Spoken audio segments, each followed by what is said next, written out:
രാജേശ്വരി വെങ്കിട്ടരമണൻ 130 വാക്ക് English shorthand speed dictation ആണ് ഞാൻ വായിക്കുന്നത്.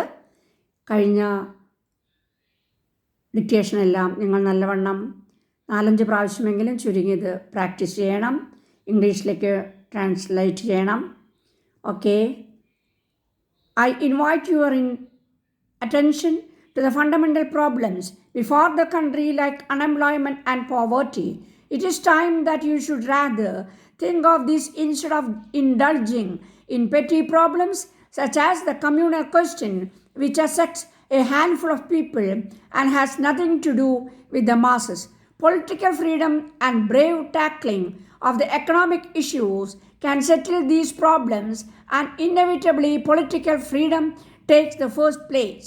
But political freedom itself must be considered in terms of these problems and not as if it stands by itself in the air. Hence, it becomes necessary to consider the economic problems of the country, the agrarian problems, the industrial problems, and others which have produced this terrible poverty. As a result of foreign domination, we had to suffer a lot. Socialism has been much discussed in the country, and some people have objected to it. I believe that the socialist way provides a remedy for these difficulties. But what I am most concerned with is a thorough discussion of these problems from every possible view, both nationally and internationally. We cannot ignore the international aspect, as it is well known that international factors produce Great Depression and fall in prices and other difficulties.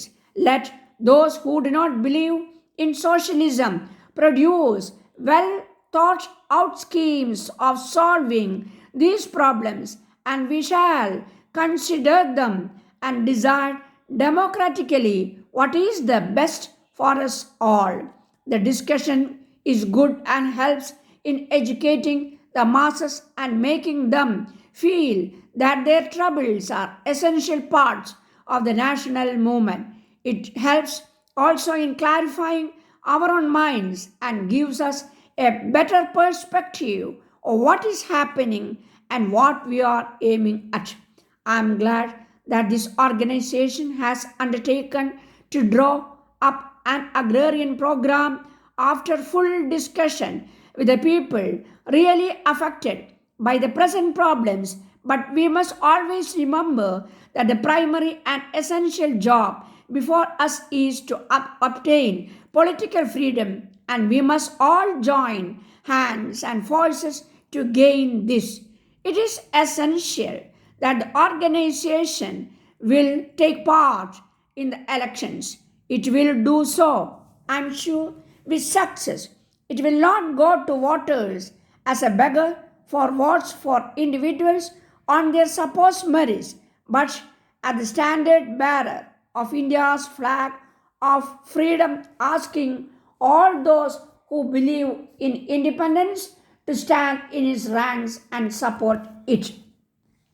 There are many other groups rising all over the country hoping to get into the new councils and perhaps to share the benefits of power and other advantages. Let us ask each and every one of them where they stand in regard to independence and complete freedom. There need not be any more doubt that it is this organization and this organization alone which has actually and bravely fought for India's freedom and will continue to do so. Let us therefore not waste our energy and time in connection with minor issues. The big issue demands our attention. India's self-respect demands that we should stand by the organization in this and other matters. It is this aspect that counts here as well as in other countries when India is considered.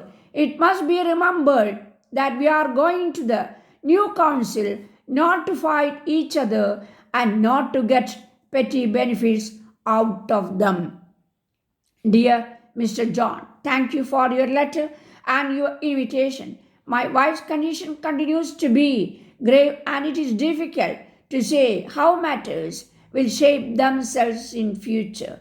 Because of this, it is difficult for me to fix up any program for my